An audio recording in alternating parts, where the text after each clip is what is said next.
All right, here's a tutorial for the digital art landscape. You're going to be doing this on the Sketch website.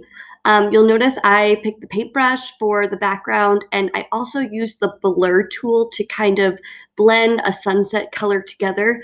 Play around with what kind of background you want. But remember, landscapes have background, middle ground, and foreground. After I'm done with that, I'm going to take my pencil tool and start laying in. Part of my background still is my mountains. So you see I'm using kind of a more bold color for that.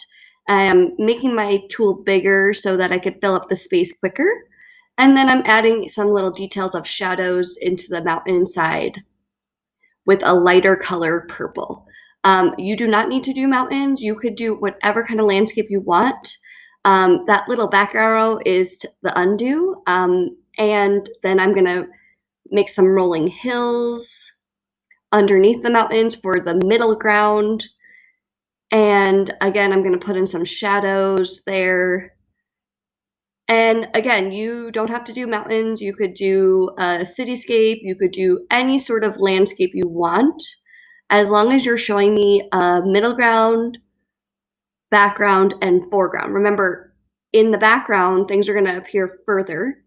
In the foreground, things are going to appear bigger because they're closer to you. Now I'm adding a river.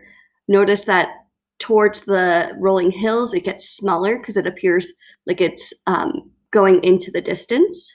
Then I'm adding some details to the river to show the water is flowing.